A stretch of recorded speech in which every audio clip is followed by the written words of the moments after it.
Salamat yung features ng iyong cellphone. Kapag konektado ka sa internet. Kapag walang internet, wala kang data, halos wala ka din magawa sa iyong cellphone. Text at tawag lang. But if you are connected to the internet, you can learn a lot of things. You can watch a lot of videos. You can see a lot of entertainments. There is whole another world as long as you are connected with the internet. Ganun din po sa ating pananampalataya.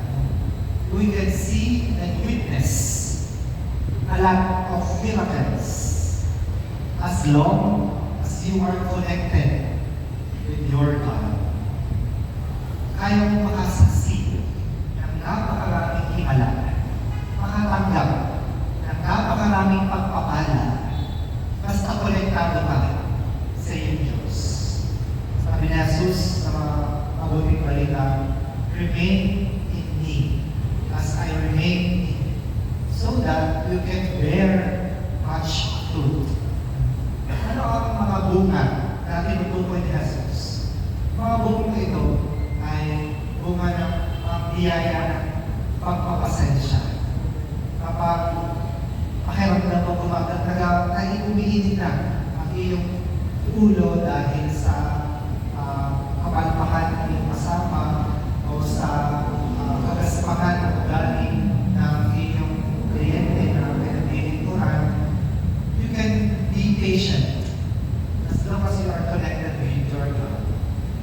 You can also be humble kapag ito ay dapat sabihan ng iyong boss.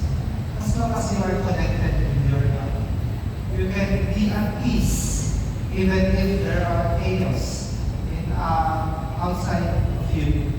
As long as you are connected with your God, you can enjoy a lot of blessings, a lot of graces, as long as you are connected with God. But the moment you disconnect from God, from the moment you move away from your God, sa oras na makalimot ka ng magdasal, sa oras na makalimot ka ng magsimba, sa oras na makalimot ka ng tumawag sa Diyos, so una hindi mo mapapansin na meron magbabago. Pero later on, mararamdaman mo na mas mabilis na tuminik ang iyong ulo. Laging naguguluhan ang iyong kalooban. Hindi mo na maintindihan ang wisdom sa kabila ng mga sinasabi sa iyo na pangaral ng iyong Diyos.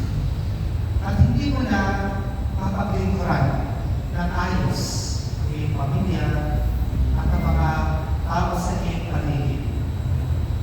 Why? Because little by little, you will wither. Parang katulad ng saka na pinutol mo sa puno. So una, hindi naman agad siya malalagtan. But later on, tutuyo ang mga dahon, tutuyo din ang saka, at mawawalan siya ng buhay. Ganun din po sa tao. Kapag disconnected ka na sa iyong Diyos, mas mabilis kang ma-burn out. Kapag disconnected ka na sa iyong Diyos, mabilis kang mawala ng gana sa iyong ginagawa.